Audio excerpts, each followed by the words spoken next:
कैसे हैं आप सब। उम्मीद करता हूँ ठीक होंगे। ये कहानी का पार्ट 2 है। पूरी कहानी समझने के लिए कृपया पहले पार्ट 1 देखें।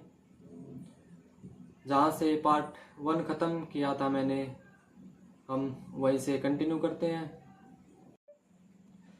उस मॉल के मालिकों को पता चल चुका था कि ये लोग जब तक हमारे मॉल में एंट्री नहीं करेंगे, जब तक ये अपने पूर्वजों द्वारा लिखे गए ग्रंथों से जुड़े हैं, इसलिए उन्होंने बहुत कोशिश की लोगों को मॉल में एंट्री करवाने के लिए, लेकिन उनकी सारी कोशिशें बेकार थी। आए साल बस कुछ लोग ही मॉल में एंट्री कर रहे थे। ये कुछ लोग भी सिर्फ वही थे जो अपने पूर्वजों की कहानियां नहीं पढ़ते थे और अपने पूर्वजों के संघर्ष को सिर्फ मूर्खता मानते थे। उन्होंने कभी जानने की कोशिश तक नहीं की कि उनके पूर्वजों ने कितना संघर्ष किया है अपने समाज को बचाने के लिए। उस मॉल के मालिकों में समय के साथ साथ गुस्सा और एक डर बैठता जा रहा था। वो डर था कि अगर अपना टारगेट पूरा नहीं कर पाए तो वो दोजख की आग में जलेंगे। दोजख की आग क्या होती है आप स्क्रीन पर पढ़ सकते हैं। फिर उस मॉल के मालिकों ने कुछ तरकीब लगाई जिससे वो ज़्यादा से ज़्यादा लोगों को मॉल में एंट्री करवा सकें।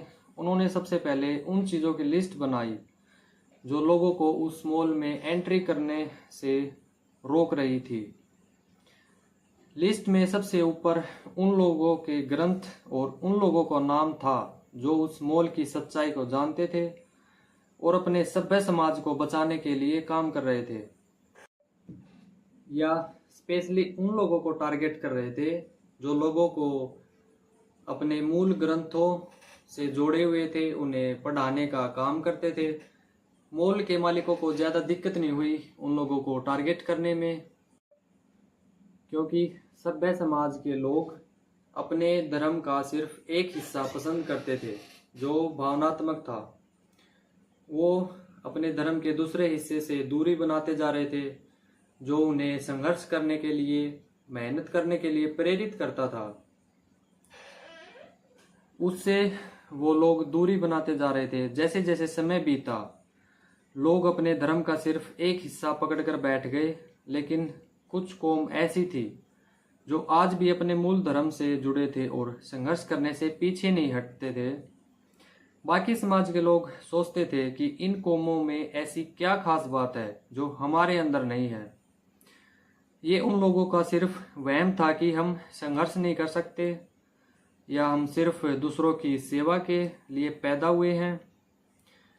उन लोगों की भी गलती नहीं थी, क्योंकि उस मॉल के मालिकों ने बड़ी चालाकी से उनके ग्रंथों में मिलावट कर दी थी, जिससे पढ़कर कुछ लोग अपने ही लोगों के खिलाफ आवाज उठाने लगे थे कि ऐसा क्या है इन कौमों में जो हमारे अंदर नहीं है। थी कि ये कुछ समाज जिनमें संघर्ष करने की ताकत बची है वो इनका फायदा उठा रहे हैं और ज़्यादा संसाधनों पर कब्जा करके बैठे हैं, क्योंकि उस मॉल के मालिकों ने उनकी शुद्ध विचारधारा को थोड़ी सी मिलावट करके ऐसा बना दिया था जो कि जैसे जैसे समय बीतता गया ये लोग एक दूसरे के सामने ही खड़े हो जाएंगे और हमें ज़्यादा मेहनत करने की ज़रूरत नहीं पड़ेगी और धीरे धीरे करके सभी को उस मॉल में एंट्री करवा देंगे। उस मॉल के मालिकों की ये चालाकी काम कर रही थी और समय के साथ साथ उन्हें कामयाबी भी मिल रही थी। ये सब देखकर वो लोग बहुत खुश हो रहे थे। सभ्य समाज को खत्म होता देखकर कुछ लोगों ने अपना पूरा जीवन सभ्य समाज को बचाने के लिए लगा दिया। उन्होंने समय समय पर उस मॉल से लोगों को बाहर निकालने के लिए ऐसे तरीके अपनाए जिससे देखकर उस मॉल के मालिकों के होश उड़ गए। उन वीरों ने अपने समाज को बचाने के लिए अपने खुद के घर परिवार तक से दूरी बना ली ताकि वो अपने समाज को बचा सकें। उन्होंने करोड़ों माओं के लिए अपने जन्म देने वाली माँ को रोने के लिए छोड़ दिया। उनका दुर्भाग्य ये था कि उनके अपने समाज के लोग उन्हें कायर बोलने लगे कि इसने तो अपने घर वालों को दुख ही दुख दिए हैं, लेकिन वो उनके त्याग, उनकी वीरता और उन करोड़ों माओ के प्रति प्यार को नजरअंदाज कर दिया। कि आपको क्या लगता है, क्या उन लोगों की सोच उन वीरों के प्रति उनको कायर बोलना सही थी या गलत थी? कमेंट करके बताएं।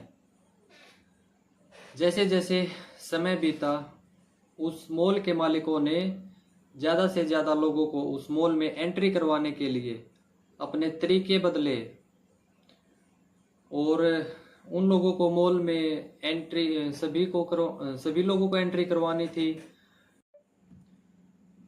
मॉल बहुत बड़ा था, उसमें काम करने वाले लोगों की संख्या भी समय के साथ साथ बढ़ती जा रही थी, इसलिए उन्होंने सभ्य समाज के बीच ही अपनी बस्तियां बसा ली थी, क्योंकि उन लोगों को ज़्यादा से ज़्यादा लोगों को मॉल में एंट्री करवानी थी।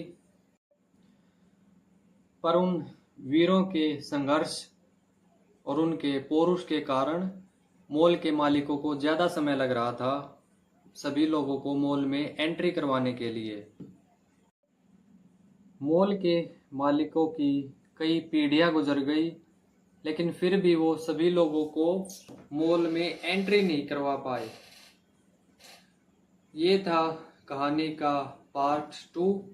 पार्ट 3 जानने के लिए चैनल को सब्सक्राइब करें, और जिसको भी ये कहानी समझ में आ रही है वो इस वीडियो को अपने दोस्तों के पास शेयर करें, ताकि उन्हें भी इस रहस्यमयी मॉल के बारे में पता चल सके।